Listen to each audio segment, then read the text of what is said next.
Hello, and welcome to another episode of Rule Number 3, the podcast committed to an asshole-free workplace. I'm your host, Eric Harkins, author of Great Leaders, Make Sure Monday Morning Doesn't Suck.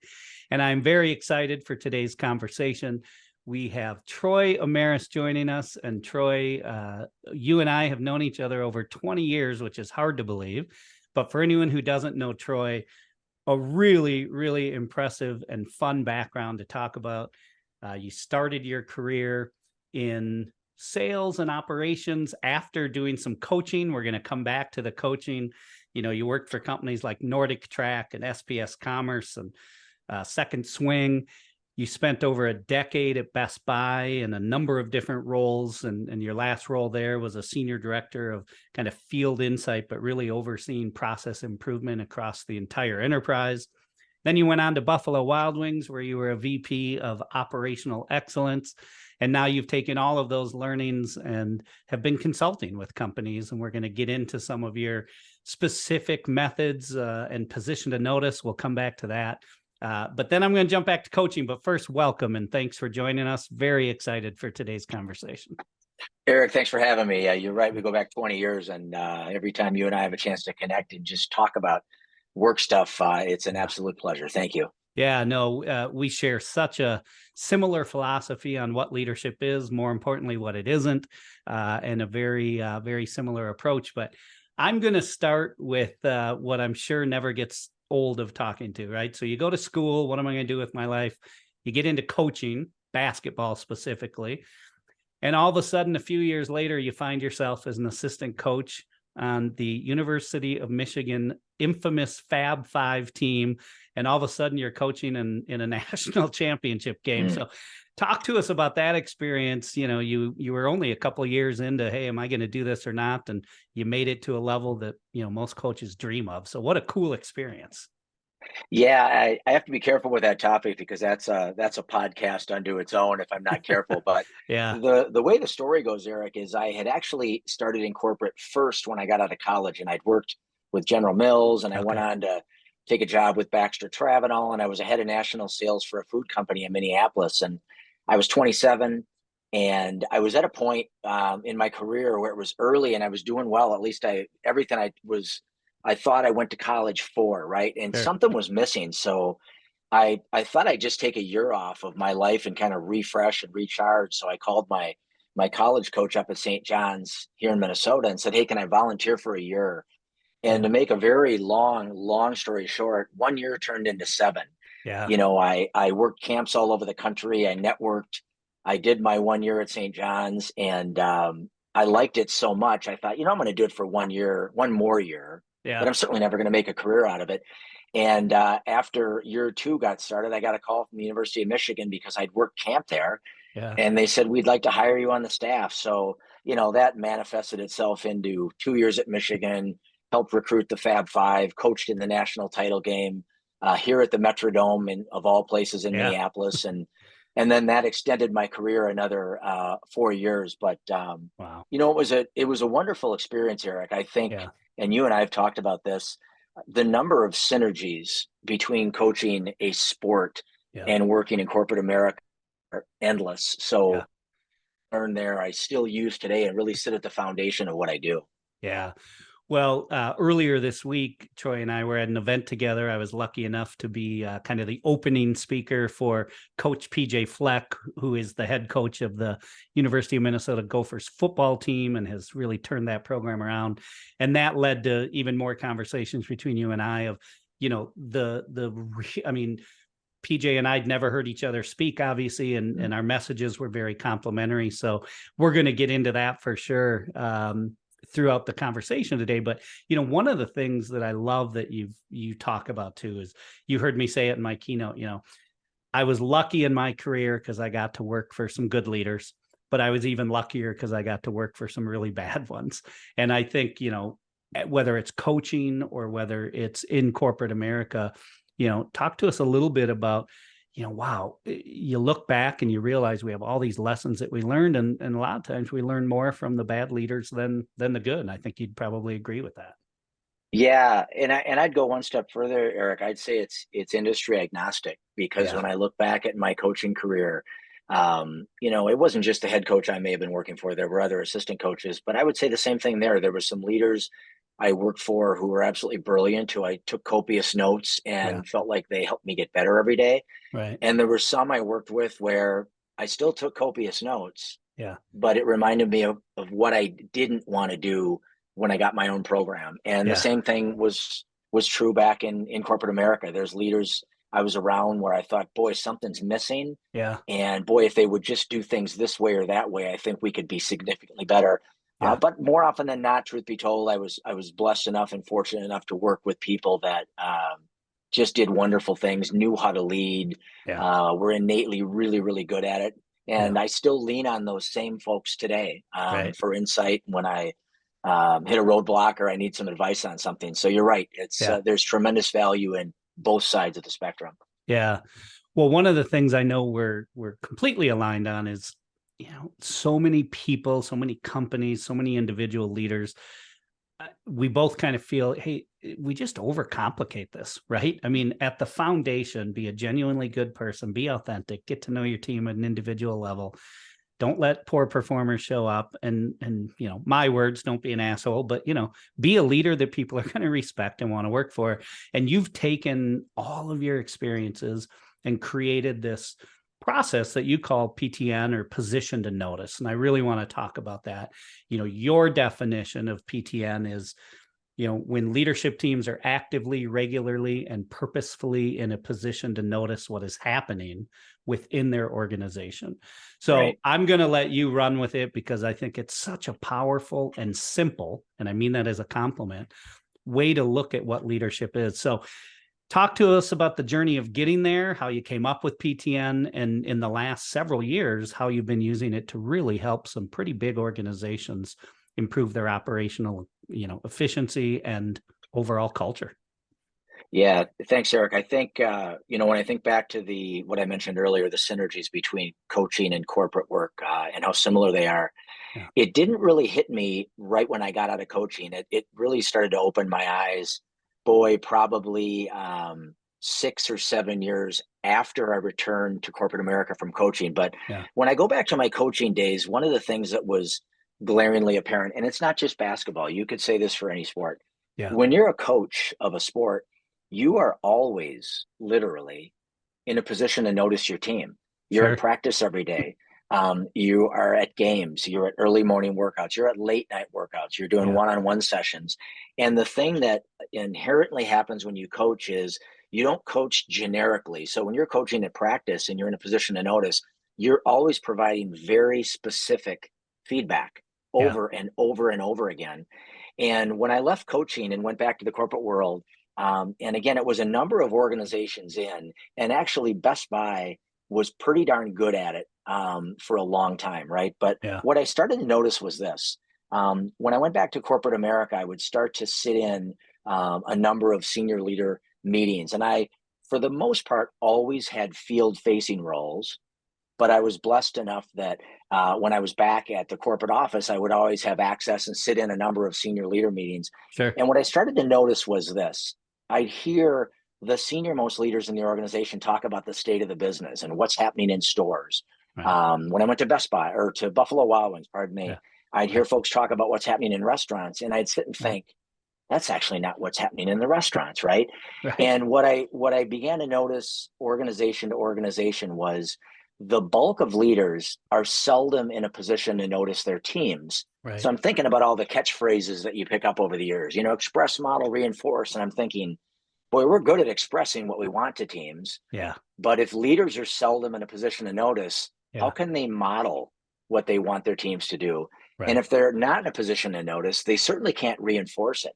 Yeah. So as I started to work through organizations, I realized, boy, our leaders got to get out of the office. Yeah. And they've got to get out into the field. And whether that is in stores, whether that's in restaurants, Yeah. I later became a consultant and did some work in the steel industry and manufacturing. Yeah. And then of late, I've done the same thing a couple of times in healthcare.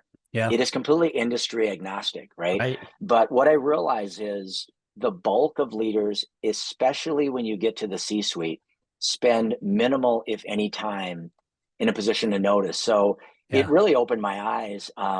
I will tell you that when I worked with organizations as an employee, what I started to do was tackle that issue organically. I would, when I was at Buffalo Wild Wings, I Yeah. would grab the CHRO and say, hey, let's get out into restaurants, right? I grab other Right. senior leaders and say, let's go, and start to build an interest that way. But Right. it started to really manifest itself and become something over the course of the last couple of years when I started Yeah. to focus on it from a consulting perspective.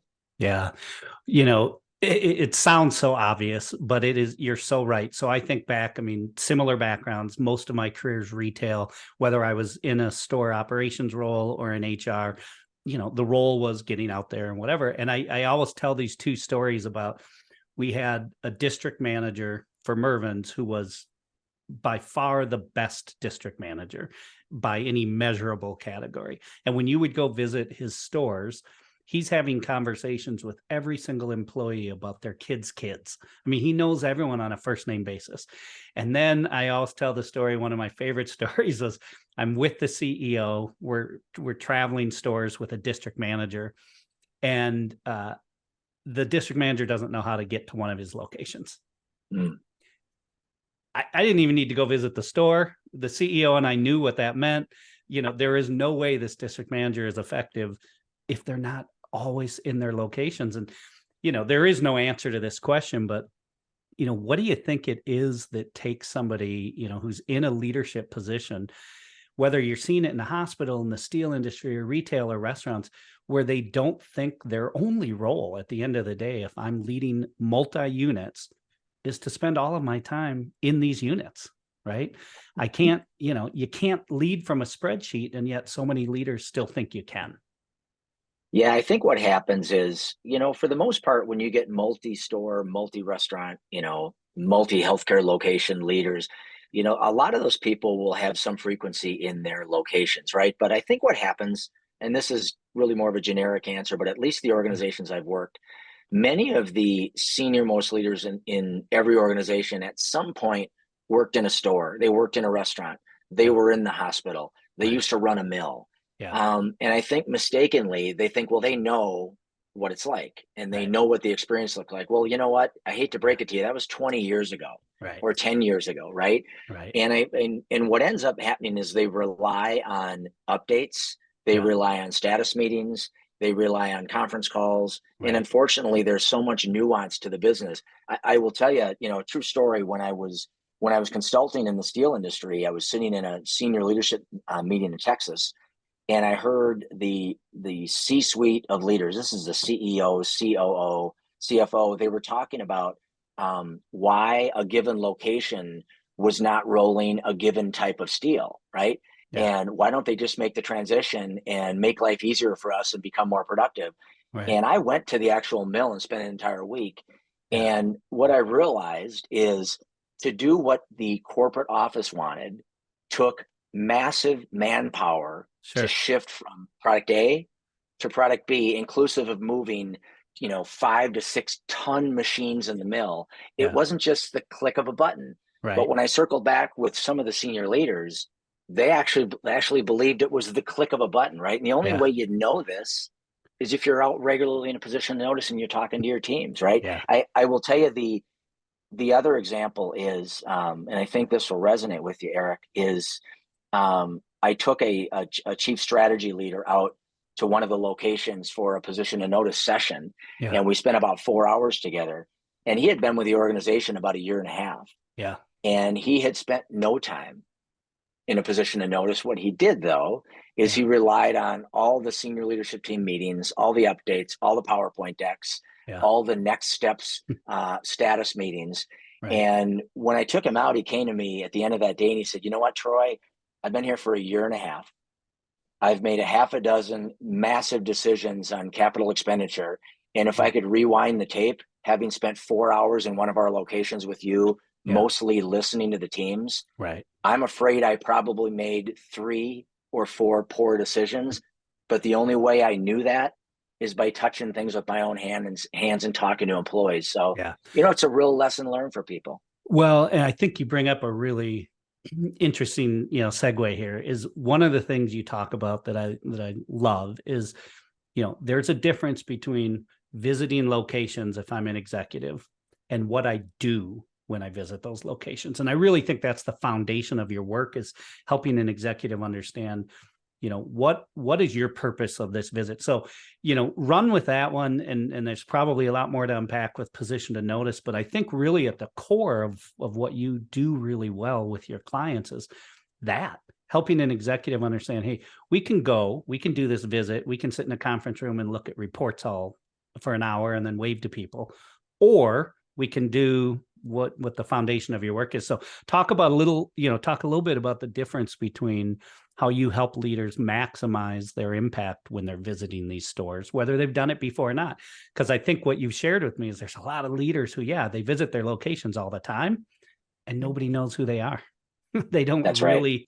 take the time to get to know their team. So Yeah, Eric, it's a great point. I think in general, when you have a corporate team visit a location of any kind, again, across any industry, sure. historically what it's been an event. Yeah. It's been something that folks have to get ready for. Right. They got to shine everything up.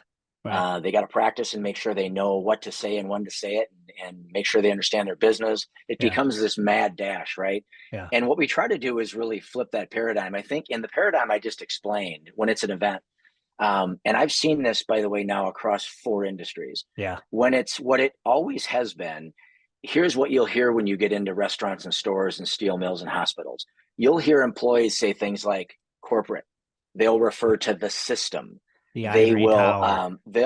They'll call it the ivory tower. Right. If it's located in Dallas, they'll say, well, what Dallas wants and Right. what they want, right? Yeah.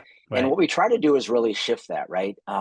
What we do when we take folks out is we quickly realize, and I always start at the very top of the organization, right? Because if you don't get the CEO of an organization and the rest of his or her team completely bought into this work, and you try to go in at a mid-level, Right. it's going to die on the vine because it needs the support and buy-in and air cover from the very top. But Right. what we do is we do this. If we're going to go to a location, and I take each of the senior leaders out one at a time. In the case of healthcare, we may identify a clinic, a rural clinic, or a rural hospital, or a metro clinic or metro hospital. Right. We identify a location that we're going to visit. We allot approximately 3 to 3.5 hours for the visit. Yep. We identify a point person who's going to host the visit, and we get really clear with the team what this visit is, and we get clear with this team what this visit is not. Yeah. It's not an event. It's nothing they have to get ready for. And what we do is we take the senior leader in, we sit down with the point person for the visit. In this case, it might be a chief nursing officer. Yeah. And we sit down in a room before we do anything, and we have the senior leaders share their story with the nursing officer. And we have the nursing officer share his or her story with the senior leader so they can get to know each other as humans. Right. And then what we do is identify 3 to 4 departments maximum that they're going to visit that day. Because what we want to do is go deep with departments. Yeah. And when we tour departments, it's a chance for the senior leader to introduce themselves, tell their story to the teams, and then just listen. Yeah. Right? Figure out what's working. Right. What are they most proud of? What's on their plate? What's getting in the way? I'll tell you a tangible story. I took one of the senior leaders out at a local healthcare company, and we spent about 4 hours in a rural hospital. And he's a wonderful guy who innately gets this stuff. And if I were to generalize, Eric, I would say with every C-suite leadership team I've worked with, about half the leaders, we just have to dust a few things off and they can be really good at this. Yeah. The other half have to actually be taught because they've grown up in that event world where they're looking for folks doing things wrong. They're bringing checklists. There's no human component, right? But there's a wonderful story attached. I took out this really talented senior leader, and we got done with our visit that day, and we were at a rural hospital, and we got done, and we were in the mother-baby section of the hospital that day, and it happened not to be crazy busy. So there were, call it 7 RNs at the nurse's station. Sure. And we wrapped up our visit, and we were in that department among 3 or 4 others for probably 35 minutes. Yeah. And we're getting ready to leave that day. And one of the RNs said to the gentleman I was with, hey, do you mind if I give you some feedback? And he said, of course, that'd be fabulous. And she said, you were here about 1.5 years ago. And let me tell you what 1.5 years ago felt like. We hadn't seen you prior to that visit for about 4 years. But when you were here a year and a half ago, you came with an entourage. There was 5 or 6 of you. We didn't get what we got today. We got you flying through the department. We got a pageant wave, and she literally used the language pageant wave. Yeah. And she said, let me tell you what we got today. We got you slowing down, coming by, helping us understand who you are as a human being. So no longer do we think about they at the corporate office. We think about you with a name. Right. And then you just sat and listened to us for 35 minutes. Yeah. And she paused and said, I like today a lot better. That's awesome. And frankly, so does the senior leader. So sure. Yeah, it's an interesting venture, but it's to your point, Eric, and I think it's super important.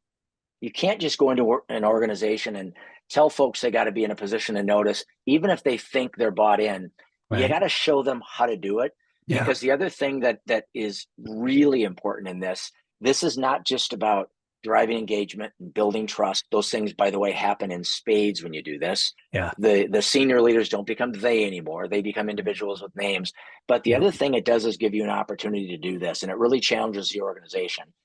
It's critical that every organization you're in be able to identify the 3 or 4 things that they're trying to get done at the multi-unit, multi-restaurant, multi-location level. And when those same senior leaders are out in a position to notice, they have to be on the lookout for those 3 or 4 strategic levers they're trying to drive. And every single time they see those things being driven, they have an opportunity, just like you did as a basketball coach, to reinforce those things with very specific feedback over and over again. Yeah. Well, one of I have so many things that I want to talk to you about, because I love whenever I would go out to a location, I would ask the question, what's the worst part about working here? And usually I'd get, because I was an executive, oh, no, I love working here. It's like, no. On the days when you're about to quit, what's happening? And I think that's part of what you're trying to help these leaders understand is you don't have, listen, if they've missed sales for 6 weeks, they know they've missed sales. Right, you don't need to pull the report out that they're looking at every day, but let's start to dig into, hey, what's broken, right? What do you need from me? And then one of my messages in my book is, if it's broke, fix it, right? If there's something that's keeping one of your locations from being their best, figure it out, right? And I'd love to have you react to this, but one of the CEOs I worked for had this great message, and it was, there are only 2 jobs in any company. One of the jobs works with your customer directly, and the other job supports the people who work with your customer directly. That's it. So anyone at that corporate office ivory tower that doesn't think their job is to make sure that every single employee who's customer facing has everything they need. But I would imagine through your coaching and in your career, you've seen that there is a disconnect between that and a lot of companies. And the more a senior leader can get out and hear it and see it, and then bring it back and say, no, I was in that store. That's right. So I don't know who told you that, but I looked at it and that's not true. So, it sounds like you agree with that, but where do you think that sort of us versus them, it's pretty foundational in a lot of companies. And I know that you're, positioned to notice consulting work. Probably that's one of the big things it does, is it breaks that barrier down. It does. And I think it just happens. I think it happens just organically because there's a veil of mystery. When you don't see not just the top of the house in terms of senior leaders, when you don't see many of the folks from corporate, which is how people refer to the headquarter location, great stories of your own, right? And you can't blame the folks that are out in the field because they don't know anything different than that, right? But when you establish a rhythm of doing what this guy did at the rural hospital, Troy, right? Hang on one second. We're having a little technical difficulty here. Can you hear me okay? No worries. I can, yes. All right, we had a little technical difficulty there, so a little bit of creative editing. Let's jump back into it, Troy. And if you want to just continue the conversation about that sort of us versus them mentality of corporate and field. Yeah, Eric, what I've seen, again, I reference these 4 industries because I've had an opportunity both as an employee and a consultant to work in manufacturing, healthcare, hospitality, and retail. And they're all the same in that if leaders don't spend time in a position to notice the mass of employees out there, wherever there is, right? Start to create stories of their own. They don't know the leaders. So that's when you hear things like corporate, you hear things like the palace, the ivory tower headquarters, Right. the name of the town the headquarters is in, right? But Right. what happens when you start to get out into the field and it doesn't become an event? This is not a jet tour where you drop in and surprise locations, right? Right. But when they know you're coming, when there's a point person for the visit, and when the Right. senior leader is taking the time to slow down and share their story with the employee, to Right. hear the employee's story, to Right. visit a minimal number of departments and go deep and not Right. race through. Right. But importantly, it's not just the visit that day. Is I make sure and leave every organization. Why I said earlier, it's critical that you've got senior leadership team buy-in. Yeah. We leave every organization with a commitment from the very top that says, hey, CEO, when you have your check-ins with your team, what's our agreed upon timeline in terms of frequency that your teams Yeah. will be in a position to notice? Right. And in most cases, it's never to exceed, it could be 90 days, could be 3 months at the most, right? Yeah. But when you go out, there's a timeline you never exceed. It's never less than 3 hours. The visit does not ever blow past getting to know each other. Yeah. But I think what happens over time is a couple of things. You very quickly start to build trust that's never been there. I think everywhere I've ever been, whether it's been as a consultant or an employee, the bulk of engagement surveys, when you ask employees at a line level, do you trust the senior leadership team? Right. Inherently, the answer is no. Right. And they don't trust them, not because the senior leaders are bad people. They just Right. don't know who the heck they are. Right. And what happens very quickly when you start to create a rhythm of being in a position to notice, very purposefully, like we're talking about, is you start to build trust very quickly because all the leaders at the corporate office now have names, right? But Yeah. the Right. other thing you mentioned is this: it's not just important to go there and build trusted relationships. It's not just important to go there and be on the lookout for the 3 or 4 strategic levers. And by the way, I like to think about those strategic levers as maybe bowling pins 1 through 4, right? They're high leverage. Yeah. They're the pins that if you knock down 1 through 4, the rest are going to go, right? Right. But reinforcing those things is not the kind of the last piece to the puzzle. The last piece of the puzzle is what you talked about. When you're listening to leaders in locations and Right. you walk away with 4 or 5 things that are getting in their way, Yeah. it is imperative that you're taking copious notes. And when you go back, you identify who owns those 4 or 5 things. Yeah. You solve those 4 or 5 things. Yeah. And then you're really diligent about circling back with not only that location, but all of the locations to Right. take credit for fixing the Yeah. problem. And if you can't, then tell the why, right? That's exactly right. Don't be the corporate visitor that comes in, gets the list of things that are broken, and then never circles back, because that does more damage than never even asking the question. That's right. And you're so right about this. One of my favorite stories was I was in an interim role where I was overseeing all of the stores for a retailer, and I was visiting a location that was the smallest physical square footage location I'd ever been to. And they had been trying for months to get somebody to come, and literally the building next door is vacant and we need to expand. And the deal breaker for me was looking at their restroom / break room, because the microwave was literally sitting on top of the toilet, and they had a dorm size fridge sitting next to the toilet. And that's where people would prepare or keep their food. And I'm on the phone saying, why are we not taking this location next door? Well, the math doesn't work. I said, they literally have a bathroom as their break room. No, they don't. Right. I said, I am standing in it. Yes, they do. I'm sending you pictures right now. Well, guess what? 3 months later, they moved into the next location. And that's just such a basic thing. But if you're a leader that never goes out and visits the store and you're looking at the spreadsheet, well, the math doesn't work. Well, the math doesn't work until we have an employee who has to heat up their food That's on a right. toilet. Is Right. that the company we want to be? So it's such a simple message that I think is why you're so successful is, let's go back to what we started with. Let's not make this more complicated than it is. And I'd love to have you talk for a few minutes about when that leader realizes, wow, I've been overcomplicating this. All I really Right. need to do is just get to know people. Because once Right. that trust is established, they'll tell you what's broken. They'll Right. believe that you're going to fix it. And I'm sure you see that with some of your leaders, this shift that, oh, wow, I've made this a lot harder than it needed to be.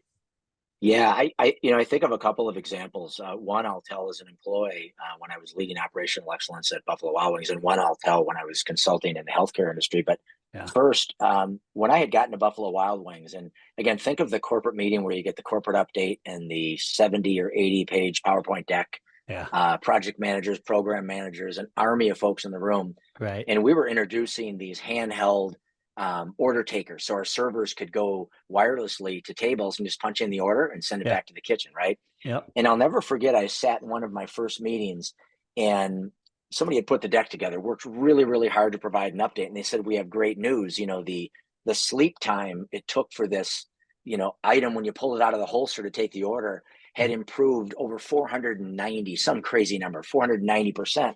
Yeah. And I said, well, what does that equate to in terms of real time? And nobody really knew, right? So what I did is I took the team out to the local location who was testing it. We sat in a booth and just watched the teams.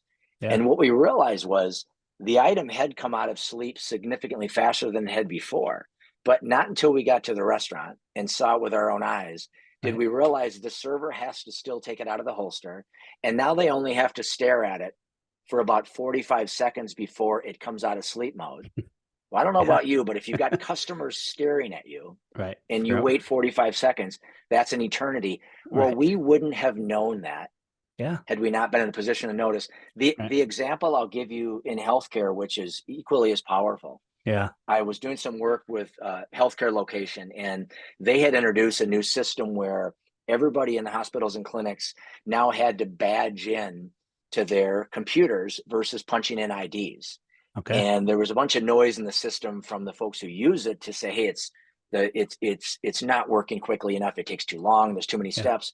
And what I loved when I took one of the nursing leaders out to their location, it was one of the 3 or 4 big levers in the organization. Yeah. So what did she do? Everywhere we went, she asked. Yeah. And even better, not only did she ask how things were working, but when there were pain points that folks expressed, she said, do you mind if I come behind the desk and will you please show me? Right. Yeah. Well, her perspective and her point of view shifted dramatically because when we walked away from the visit that day, 3.5 hours later, she said, my ability to go back with a clear and concise point of view to the senior leadership team, to go Yeah. back to the vendor to make sure that we fix some of the flaws is Right. sharper than ever because I saw it with my own eyes. I Right. actually sat in the chair and touched the keyboard with my hands. Mm. You don't know that by sitting Yeah. at the corporate office, right? You know that by talking to leaders, doing it regularly and engaging team members and Right. getting your hands dirty. Right. Yeah, absolutely. Is there one, I mean, common, there might not be, but one thing that you're going to discover just because of your experiences that is an easy fix, or is it really, hey, it's really dependent on the environment, the company, the person, or is there one common theme that's, hey, I know we're going to have to address this because it never is before I get there and we kind of talk through it, or kind of a hard question to answer maybe, but. No, I think it's a great question, and I'm going to go to a place you may not expect, but I will tell you that again, I'm going to continue to repeat myself with the 4 industries because I want folks to understand this is not about one industry or another. Right. One of the patterns I've seen every single place I've gone is this: when you introduce this notion of position to notice, you're not only taking leaders out and you start at the top of the organization and then work your way through to the middle level leaders. You're not only taking folks out one-on-one to teach them how to do this or help them understand how to do it better than they already do, and some do it well. Yeah. But what happens is over time is everywhere I've been, here's the common theme. When you walk away and get feedback from those who have been visited on the hospital floor, in the ER, in the kitchen at the restaurant, on a super busy day at Best Buy in retail, on a super hot steel mill floor in Birmingham, Alabama. When you walk away, 100% of employees say the following: I loved what today was all about because I have never or rarely have seen our senior leaders take the time to sit down and listen, to be vulnerable and share their story, to not look at their watch, to stay off their phone, and to be completely engaged. And here's the caveat: every one of them across all these industries say, just tell me it's not too good to be true, and we're going to be able to sustain this over time, right? Yeah. Yeah. Because I don't think organizations give employees enough credit for being really, really smart and savvy. Yeah. They can see through this real quickly, right? And if position and notice work is not deeply authentic, Yeah. it doesn't come with 100% support, and Yeah. every single leader in the organization is not committed to it, Yeah. it can actually do more damage than good. But I would tell you that that's probably the common theme is Yeah. the appetite for this from those on the receiving end, Yeah. whether it's a janitor working in the basement of a hospital, someone shaking wings in a restaurant, or Yeah. anywhere in between. Right. Everybody thrives off of this. They love the notion of a visit because it's different than anything they've ever seen before. Right. They just question, is it something that will last? Yeah.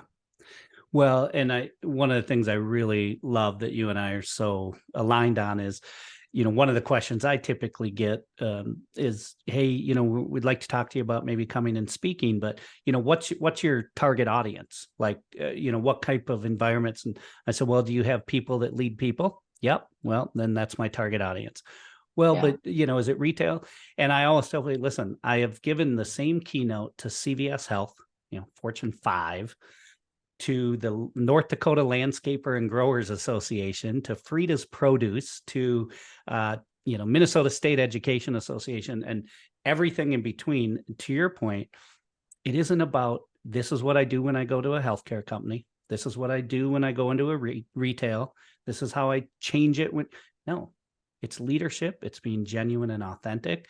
But we still have work to do. You and I can, join forces here, because I just had a conversation with a company the other day that only wants to hire people who have been in that industry their entire career. And Right. I said, "But why does that matter?" Right. And, "Well, that's all that matters." I said, "No, this is what matters." How they're going to treat your team. Are they going to create a culture, high performance? So we still have some work to do, but you're trying to do it. As we start to maybe slowly wrap this awesome conversation up, what's something we haven't talked about so far that you would want to make sure people know about the work you do? We're going to make sure people know how to contact you, but maybe said slightly differently, a lesson that maybe you've learned during this, consulting opportunity that you maybe didn't think about before.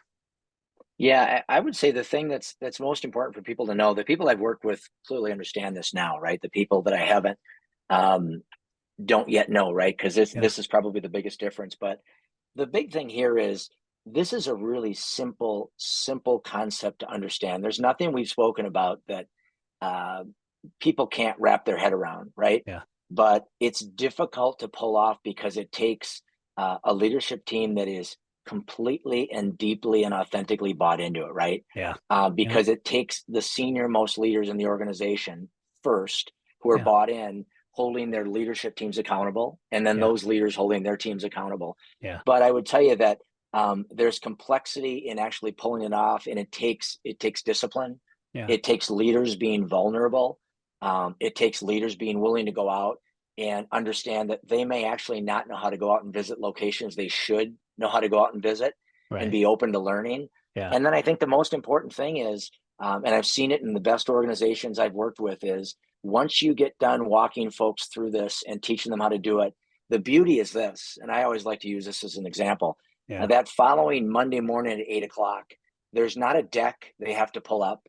Yeah. There's not a dictionary they have to memorize with all the catchphrases and words. Yeah. They just simply have to understand and commit to going out to locations every X number of weeks. Yeah. When they go out to locations, taking the time to get to know teams and have teams get to know them. Right. And they'll quickly understand that when they go out with an open mind and ask open-ended questions and focus on deeply listening, Yeah. the sky is the limit, right? But Yeah.